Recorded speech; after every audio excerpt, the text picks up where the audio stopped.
Hey, welcome back to Bullpen Sessions. My name is Andy Neary. Each week, I sit down with abundant thinkers who are kicking ass in life. And we deconstruct the formulas they have used to have success in business and in life to help you unpack your life, your business, so you can do the same. So put a smile on, grab a pen and a paper, get ready to take a ton of notes because you, my friend, are about to go on a wild ride. Here we go. Hey, all right. Welcome back to Bullpen Sessions. Woo! This week, I get to sit down with Richmond Champion. Richmond is a world-ranked bareback rider. What? What is that? Well, you're about to learn. Bareback riding is a sport of riding the horse without a saddle. It's part of one of the sports, one of the skills in a rodeo, and I couldn't be more elated to have Richmond on. In fact, I had his wife, Paige Lawrence, who was a figure skater for Canada in the 2014 Olympics, on about a month ago. This week, I get a chance to sit down with Richmond. He is one of the top-ranked bareback riders in the world. In fact, while we were recording this episode, he was in the middle of participating in the National Finals Rodeo, which for those who aren't fans of the sport, think Super Bowl, World Series, NBA Finals of rodeo, all wrapped up in one event. So I wanted to have Richmond on for this reason. Many don't understand the sport of rodeo. I don't. And so we dive into how the heck does a kid from Texas get into the sport of rodeo? Richmond started riding bulls at the age of 11. That's crazy.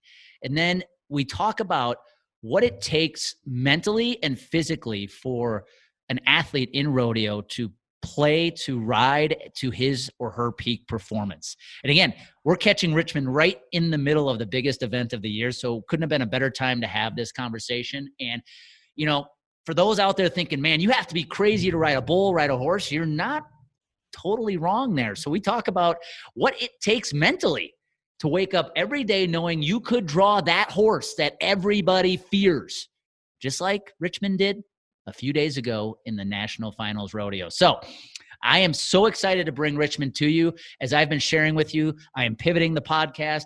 I'm bringing on athletes who are achieving at the highest level in their sport or who did achieve at the highest level of their sport, because we want to work on that mindset. We want to talk about that transition from sports to life, because at the end of the day, you know what happens when confidence and clarity collide? Action happens. So I'm excited. Sit down, listen to this episode, and heck, by the time Richmond and I are done talking, you're going to fall in love with the sport of rodeo.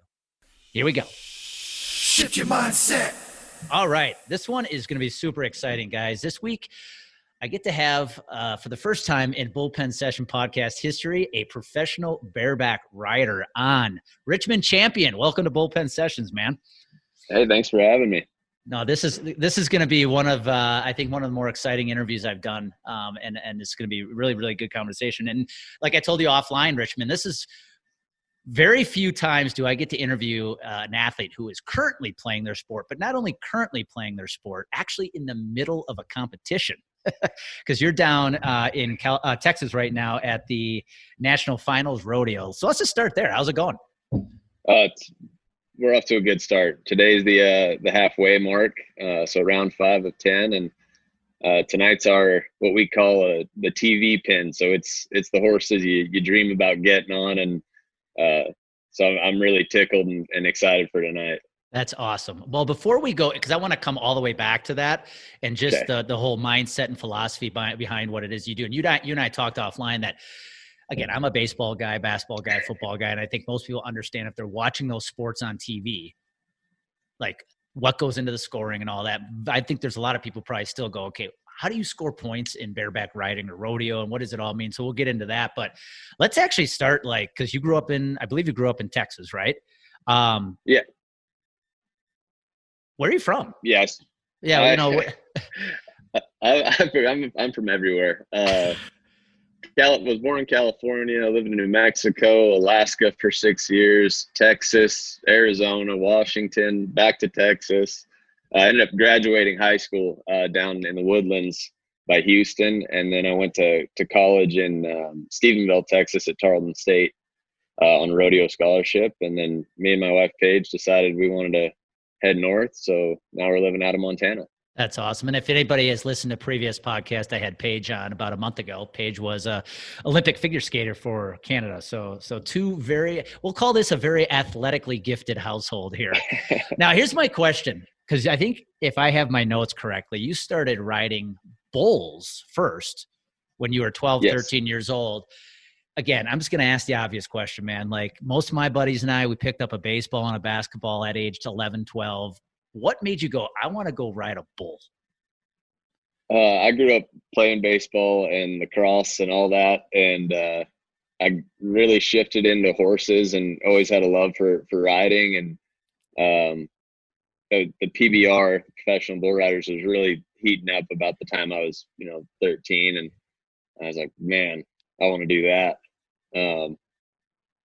And I say I rode bulls for 3 years. I didn't ride very many of them. I got on a lot of them, but it was a very unsuccessful venture for me. I'd say the thing I'm most thankful for is it was when I shifted to riding bareback horses. I had a lot of, there's a lot of crossover between the two as far as you're getting on a scary animal, you're in a steel cage with them, and you learn those things that I didn't have to go through that. So I just went straight into learning how to ride bucking horse as well. That's awesome. And so was there a point, because I believe you started riding horses at some point in high school, right? I was 17. 17. Was there a point where you realized like, hey, I'm actually pretty good at this? And, again, little do we know that certain colleges in certain parts of the country actually have teams, sports, the rodeo as a collegiate sport. At what point did you realize that you could ride at the next level? I guess I got my first horse July 3rd, 2010, and I was at my first professional rodeo in January of 11.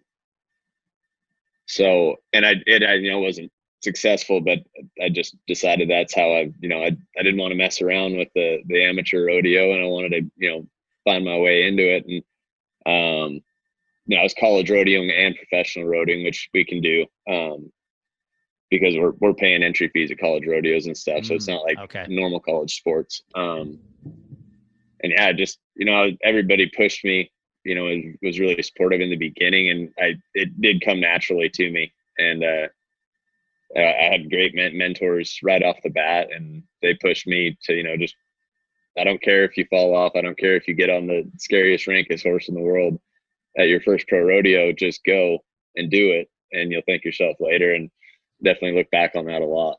So I got to ask this, like going back to when you first actually got on a bull, there's obviously the first time you actually get on the bull in a competition. But if there is a kid out there listening, like, man, this is what I like, where do you get started? How do you start practicing to become a bull rider? They've come out with a lot of like training aids and stuff. But honestly, the best way to do it is just to go get on them. And if you don't have somewhere to get on practice bulls, because that is a thing. We have practice pins, you just kind of got to know somebody around you, or there's the rodeo school option. And that's what I did when I started riding horses, is I went to specific rodeo schools that, the pro guys at the time would put on, because the guys that own the horses wanted to buck their younger ones, and they don't want us getting on them, because they're not going to get any confidence that way. And it's a good crossover for when you're starting young, to just get on young horses, because you're figuring it out together. And so there's a few of those around the country. That's what I would suggest is definitely to find a school. And if you have a horse, ride it bareback, work on your balance, and test your body. And I'm going to ask the ignorant question. Riding bareback means no saddle, right? Correct. Yeah. No so saddle. That's interesting. You brought up a really good point, because in your sport, as you're coming up the ranks, you're kind of growing with the horse. You said, get on a younger horse, and that's what other sport out there, let's call it, with the piece of equipment you use, in your case, it happens to be an animal, where you get the chance to grow up with that animal. That's actually pretty cool. That's pretty cool. So here you are at Tarleton State now, right? You're already riding pro. Was there a moment, an event, when you realized, maybe it was just performance, where you realized like, I could make a living out of being a professional bareback rider? Yeah, it was probably actually right when I graduated high school, I went to a couple rodeos and I won like $4,000. Never going to see a broke day. Like, I was so pumped. And I think that first year I went out with that $4,000 and I lost it all. And I came home and I won a little money there right when I got back home. And I was like, okay, not as easy as I thought it was going to be. Yeah, I think my 2013, I finally won a big tour rodeo, and that's when I was like, okay, if you can do it here, you can do it anywhere. You just got to find a way to duplicate this. You know what I mean? What you're doing is working, and I had that confidence that came with that. And the next year, I was having my best winter ever, and then they put on a rodeo at the Cowboys Stadium called the American, and winner wins $1 million if you qualify. So I went through the qualifying deal, and it's a special day for me. Yeah. And if anybody is Googling Richmond as we are speaking, you'll learn that you were the first actually to win $1 million at one event, correct? Yeah. That's correct. absolutely the first phenomenal. time. You know what, man? To put this in a little perspective for you, you were how old when you won that first $4,000 check? Oh, 18. 18. Okay. So at one event, you walked away with $4,000, right? You're like, man, holy crap, I can make money doing this. Yep. I spent an entire summer playing baseball in the minor leagues, ironically, up near your neck of the woods of Stevensville. I was in Helena. Nice. I made $900 a month. To put that, I guess that answers the whole question of risk reward, right? Baseball not as risky as getting on the back of the course, but that's awesome, man. Yeah, $1 million in one event is absolutely fascinating. So here you are now. You've been in the sport for several years, and I mean, I could sit here and list all the accomplishments. I believe in 2017 you were second in the world in bareback riding, which is absolutely phenomenal. Was there any event to date for you besides the $1 million? I think that might be an obvious one, but was there any other event that really stands out in your mind, whether it's the venue, the location, just like, oh man, if there's a place I want to ride, it's there? Calgary Stampede. Definitely. I like, obviously the stage is amazing. The arena is incredible, but it's a similar feel to say, the national finals. If you win Calgary, you've been on at least 6 horses before you're crowned a champion. There's no one hit wonder. The cream's got to rise to the top, and you've got to prove yourself. And it comes down to a finals where you get on it in an 8-man. So the top 8 guys ride off, then the top 4 come back, and you get on another one an hour later for all the marbles. And I don't know, I just love that format. I love the place. It's pretty special. So at a place like Calgary Stampede, how many riders actually start the event? I want to say maybe 24 or 30 or something like that. And then it pairs down to the final 4. Yeah, it's an invite deal, and you get on 4 head, and the top 4 guys out of that pool go on to that 8-man round. That's awesome. So for the ignorant folks on the interview like myself, who again feels I'm a sports fan, but the sport of rodeo is something I still am very infant at. We all know the Super Bowl is like the big game in the NFL, the World Series, the finals in the NBA, the Stanley Cup in hockey. In rodeo, what is the Super Bowl, the World Series? The national finals, what I'm at right now. Where you're at right now. That's awesome. Yep. So we are doing this interview while Richmond Champion is in the middle, literally in the middle, day 5 of 10 days of the national championship, the Super Bowl, the World Series, all combined into one. I have to share this, Richmond. So Amy and I live in Fort Collins, Colorado, and we moved out here 6 years ago. And I think something cool that I read about you, we live 40 minutes from Cheyenne. And I think people kind of feel like Frontier Days, Cheyenne's kind of legendary in its own right. Is it still the world's largest rodeo? Outdoor rodeo?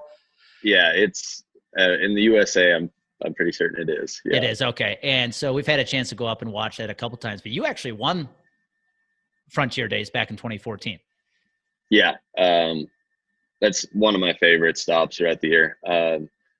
Kind of a similar feel to Calgary, honestly. But yeah, I had the momentum from the American in 14, and still, like, my goal shifted then. Like, I didn't want to be a one-hit wonder. I wanted to make the NFR now because I hadn't done that, and I didn't want to be that kid that had a lucky day in Arlington and didn't seal the deal the rest of the season, and showed up there and kind of came from the back of the pack. I think I come in 7th to the finals, and I had a horse named Dirty Jacket.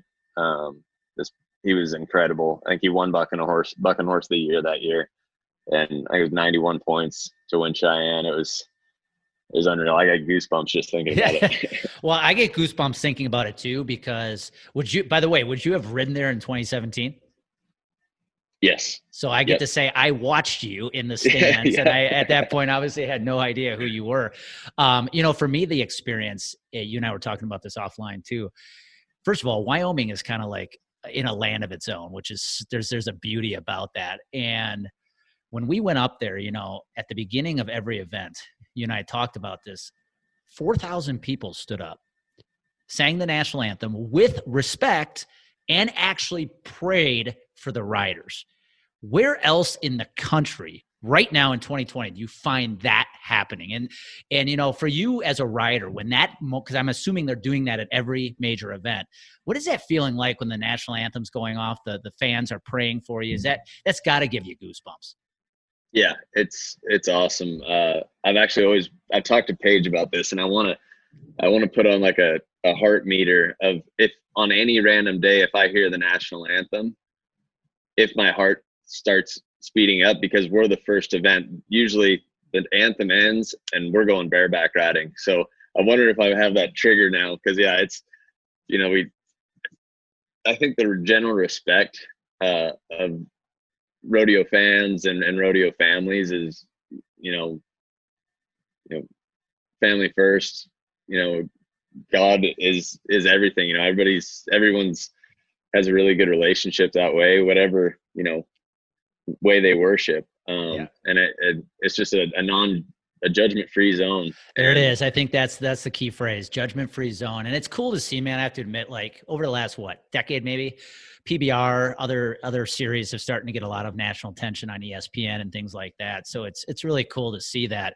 Let's do that. Let's get into the details, some of the philosophy, some of the things, again, for the average sports fan out there is like, okay, I see a guy riding a horse, but what the heck is actually happening? First and foremost, when you are in the chute, you're locked in with the horse. They haven't pulled the gate open yet. What's going through your head? Little as possible, really. I guess if you think about, if anybody that's played sports like that, you've had your best moment, where you scored a goal or you hit a home run or whatever it is. If you go back and think about that moment, you weren't thinking about anything. You were just reacting. You know what I mean? It came naturally, and that's the subconscious taking over. So really, a lot of guys like to get wound up and amped up and, get mad in the bucket chute. I just try to get myself to that special place that I know I compete at my best, and it's not, remove my brain from the situation. You talking to the horse at all? If they're nervous or wanting to, bash me around, yeah, we're having some words in there. Do you ever, I know there's probably like like you said, there might be the times the horses are wound up a little and you're trying to calm them down, but are you ever having, it's you and that horse, and against it, obviously you're kind of competing in the moment, but do you ever find yourself having a conversation with the horse before you go out? Like, hey man. Yeah.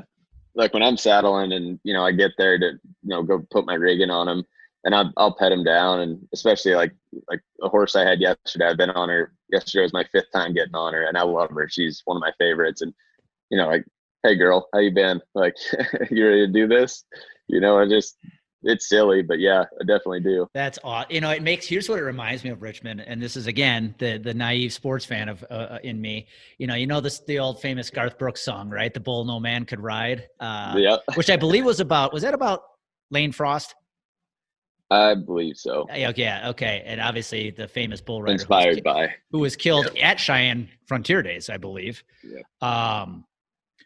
When you find out you're drawing a certain horse, because that's the thing I think people don't understand. It's not like you're showing up with your horse that you get to ride every single event. No. You're finding out what horse you're riding. And I think just at the national finals right now, you pulled a horse by the name of Killer Bee, who you've ridden before, but is known to be one of the harder horses in the circuit, tougher horses to ride. When you realize that you've drawn that horse, what goes through your head? I have a special relationship with that one. She is, so just a little background story or background for the way it works here is we bring 105 horses, I think, hand selected by the contestants. So we go on conference calls, decide what horses belong here, and then we put them together so that in round one, all the horses are very similar. And then in round two, same thing going down. So Killer Bee is what we call an eliminator. So she goes in our rank eliminator pin where everyone is supposed to have something scary and hard to ride. And she's just terrifying. She's a horse that takes, you see her buck off the guys, the 4-time world champs, the legends of the sport. She's got them down, and it's just a whole different ball game when you find out you have that one. She's hard to ride physically, but the mental game that comes with her is, and it may just be me. I'd like to think it's not, but that was a mental war because you find out the night before and then you got to figure out how you're going to get some sleep. Yeah. Well, it's interesting. It makes for a long day. It's interesting because you think, and again, other sports, baseball, basketball, football, stuff like that, you're going up against another human, right? And you look at certain competitors in awe, like people who are just so good, so competitive. If you put them in a line with other athletes, you hit their face, you just stop.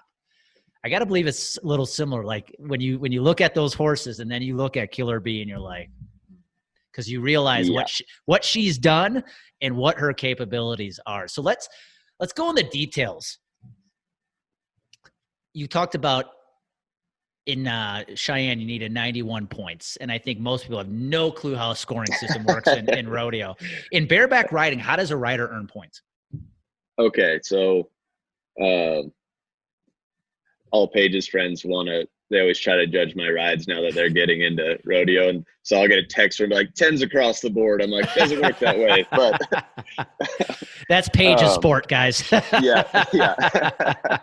So, we have usually 2 to 4 judges, and they allot 50 points for the animal, 50 points for the ride. So you want that rank horse because that you're going to, get a lot of points from that horse, but you also have to be able to ride that horse well and do your job. So the horse is judged on how high they kick, how much air they're getting, if they travel too far, if they're still doing their job and really bucking, that's fine. But if they're traveling far and they kind of get weak and kind of stop kicking or, aren't getting very high off the ground, that all comes into account in that judge's mind.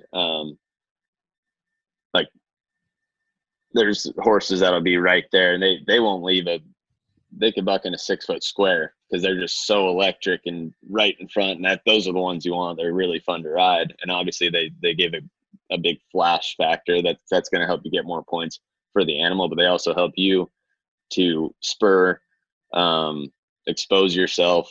It's really hard to expose yourself when basically everything's with your feet. They want to see control in the upper body, control with your free arm. They don't want you like whipping around and looking out of control. So you have to find control in a very uncontrollable situation.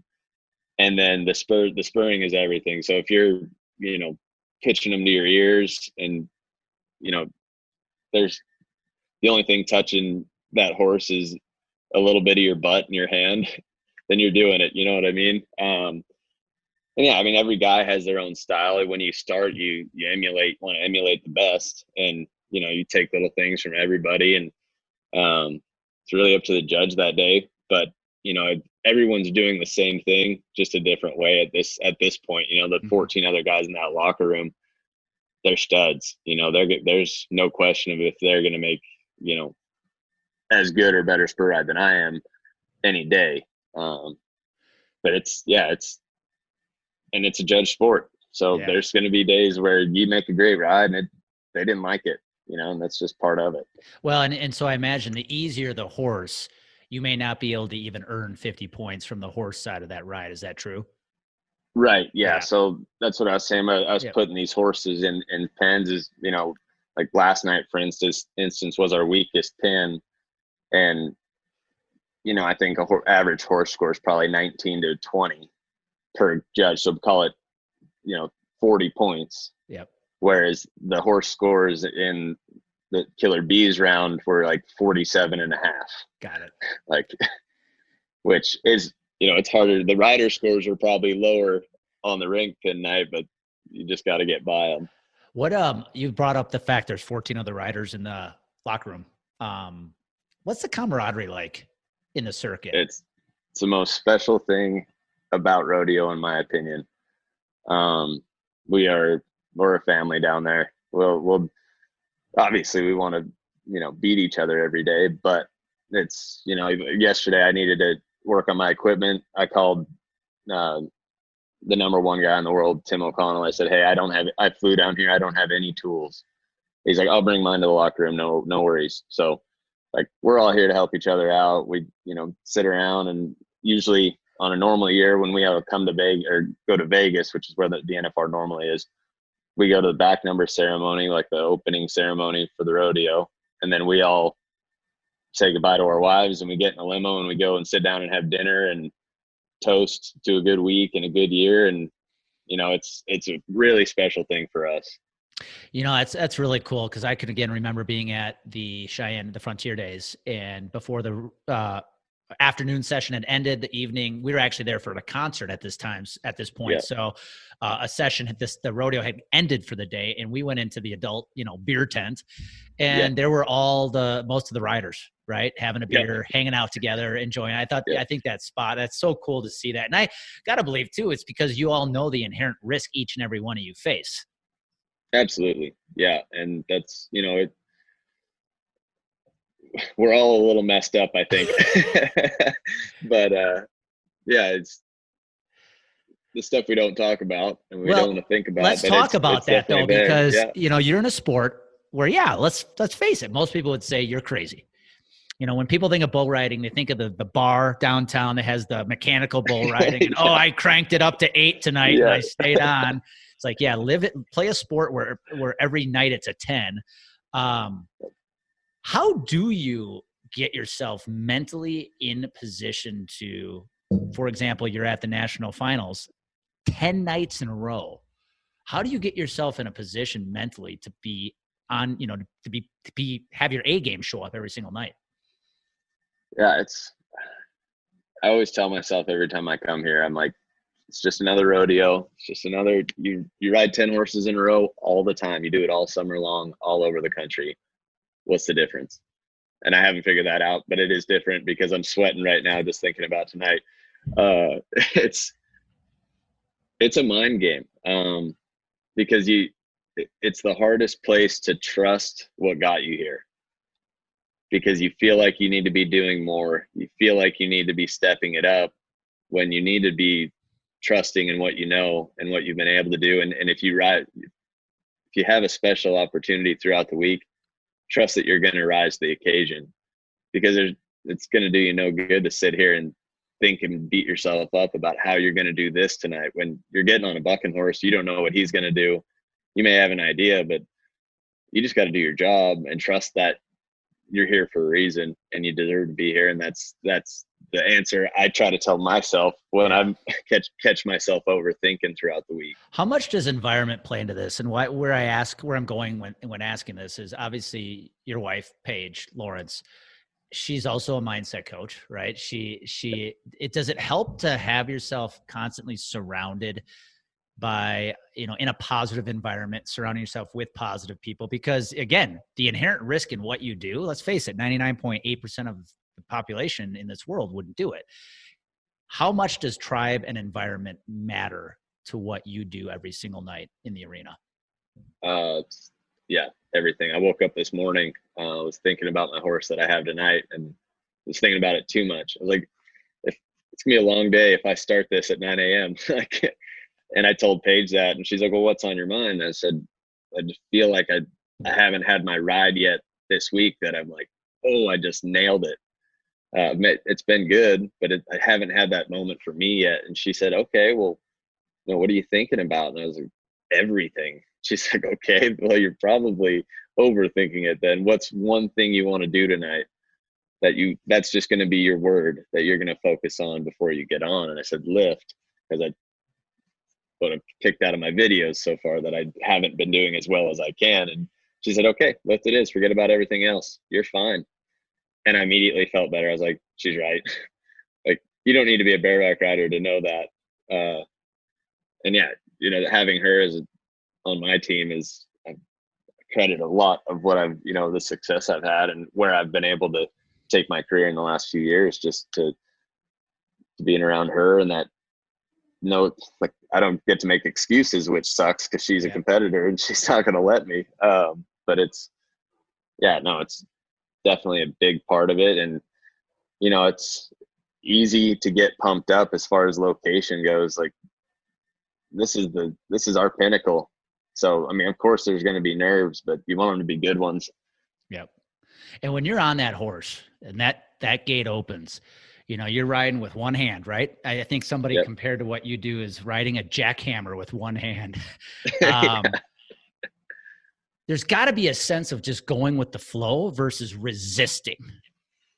Absolutely. I'm really glad you said that. I was thinking that today. There's certain horses you have to get in a fight with.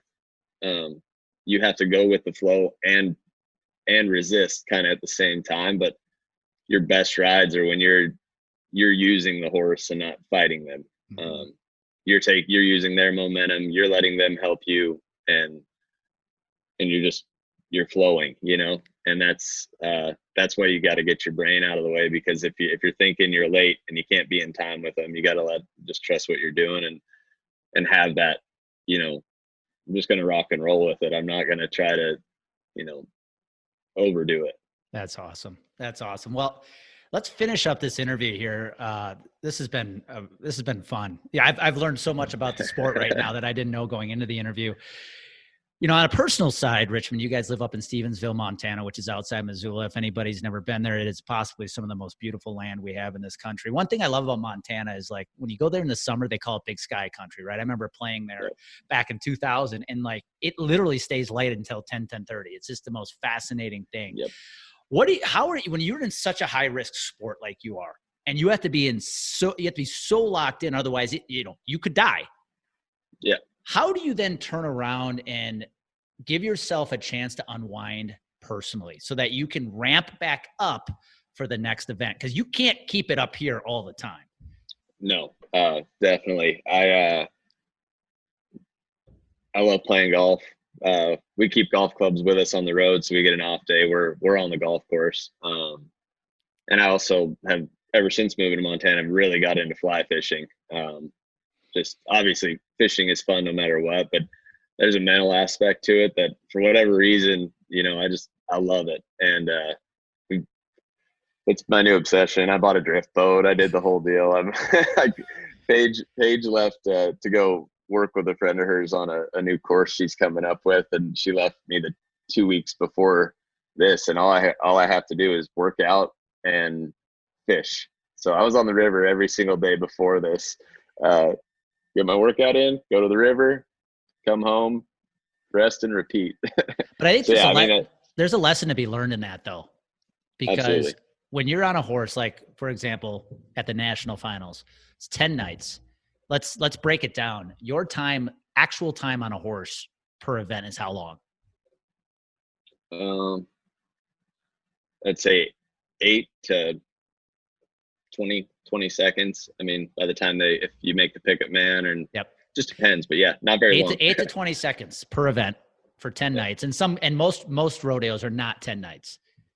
Correct. But you also spend when you're not that, you're literally lifting, winding down, and getting out on your boat to relax and get clear.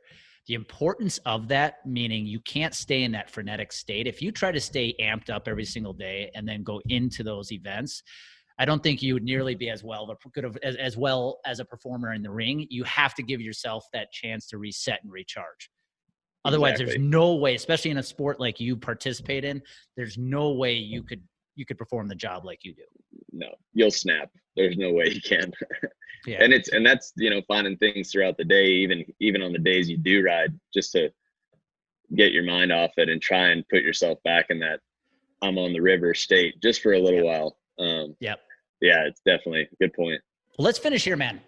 If there's one or two things that you take from the sport you have now participated in since you were 11 to 13 years old, what are 2 or 3 lessons you've taken from the sport that you apply to your everyday life?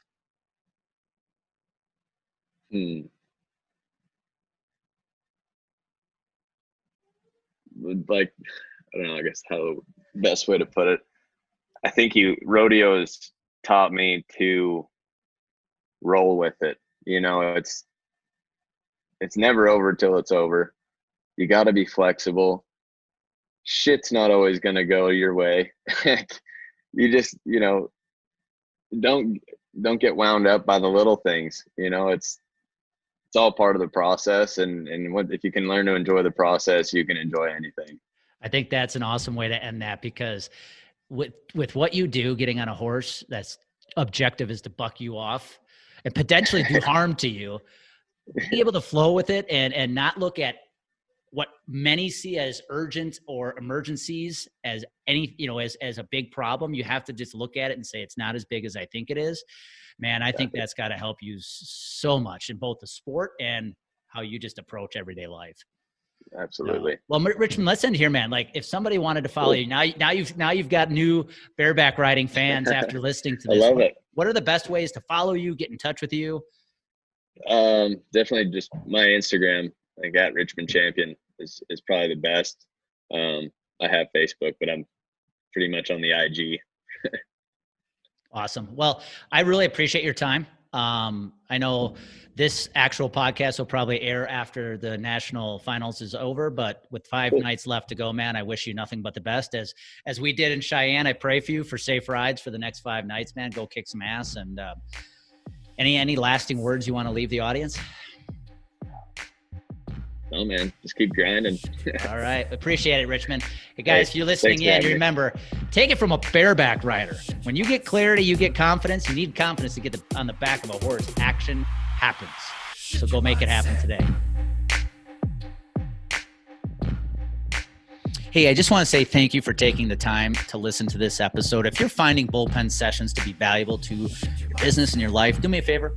Please go to Apple, please subscribe, give it a 5-star rating. And if you have anybody else in your life, whether it's in your personal tribe or in your business that could also be impacted by listening to these episodes, do me a favor, share the bullpen sessions with them. I'd be extremely grateful.